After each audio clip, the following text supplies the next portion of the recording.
Hi guys, welcome to the slideshow on carbohydrates. I'm just going to go over something that I was taught from a coach once, and it really helped me understand the way that carbohydrates help with both lean muscle growth and also weight loss. So I hope you get the same understanding, and it helps simplify things for you.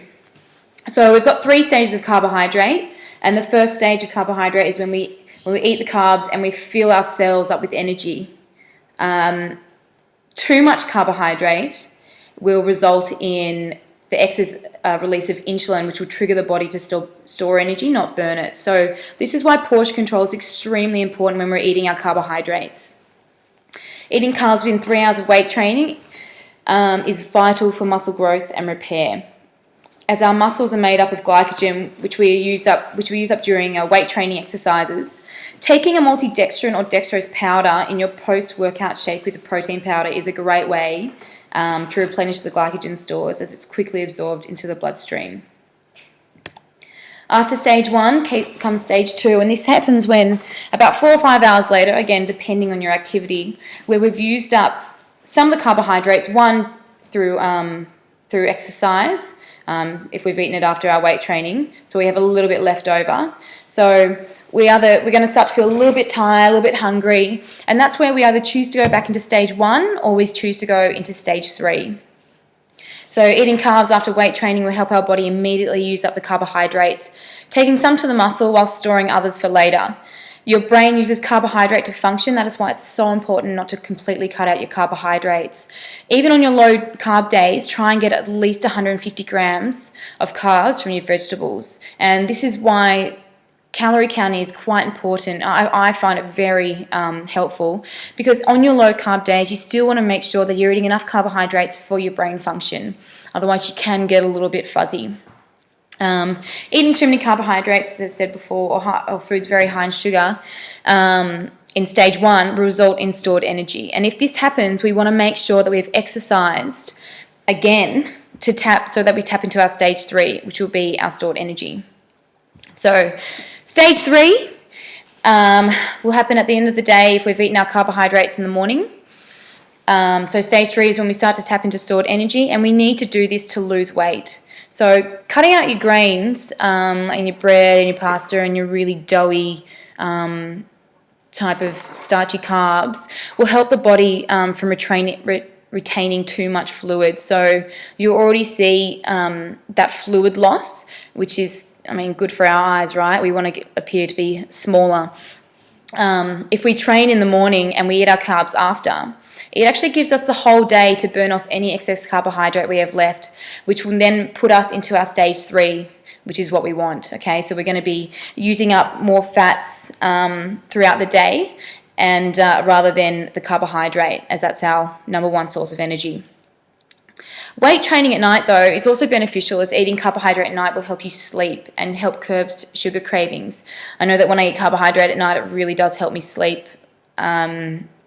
And then doing your cardio on the pre-workout shake first thing in the morning after your carbohydrated dinner, as well as your fats and proteins and vegetables, will help you use up the stored carbohydrates from the day before. So then again, you're going to be tapping into your stage 3, because after you do your cardio, we stick to our fats and our vegetables and our protein for the breakfast and throughout the day. So therefore, you are again tapping into stage 3. So it doesn't matter what you do. You don't have to do your cardio in the morning if you don't want to, but you need to make sure that, especially the comp girls, sports model girls, that you are doing, if you have a 2-day training schedule, that you do both. So if you do choose to do the cardio in the morning, you are going to have just your fats and protein throughout the day until you've done your weight training, and then you'll have your carbohydrate after that, and it'll be nice to go to sleep with some carbs in your belly.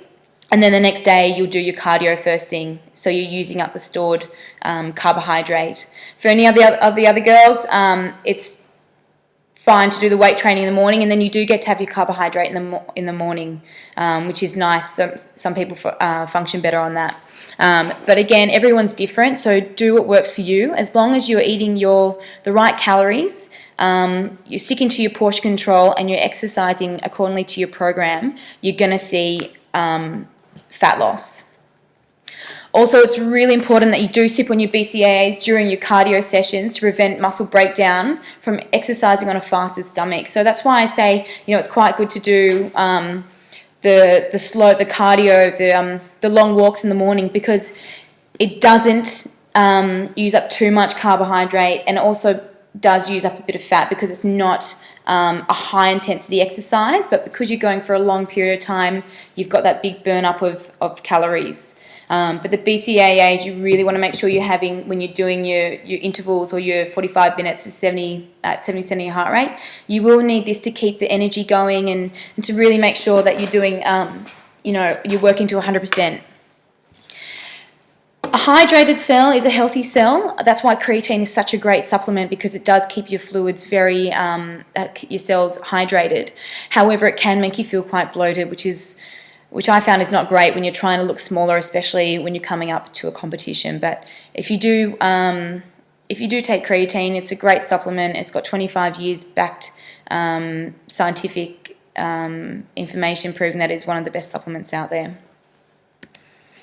Carbohydrates and insulin. So insulin is extremely important in muscle growth and repair, and that's why carb cycling is a very efficient way of incorporating carbohydrates into your diet without promoting fat gain.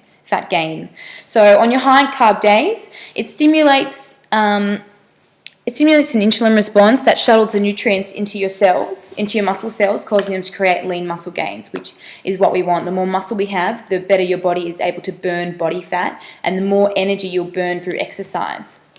The high carb days also replenish your glycogen stores that fuel your muscles, and this is from your carbohydrates. And make you feel good and energized. So on your high carb days, you're going to feel a difference from your low carb days. Trust me. Low carb days are just as important. They promote the fat loss by tricking your body into burning fat for fuel instead of the sugar from the carbs that it would normally get. And it keeps your body more receptive to insulin, improving the body's muscle building response, which, again, after doing all these weight training exercises, is what you want. So I hope this explains a little bit about the carbohydrates and why we still keep them in our diet. I've done diets before where I've cut out carbohydrate, and it just was horrible. I couldn't remember where I parked my car. And the result in the end was nowhere near as good when I had the carbohydrates. It keeps your muscles looking full and shapely, and again, we want to make sure that we have enough exercise to do our programs and to function throughout the day. So again, portion control is extremely important, and also your meal timing of your carbohydrates. I hope this helps. Thanks. Bye.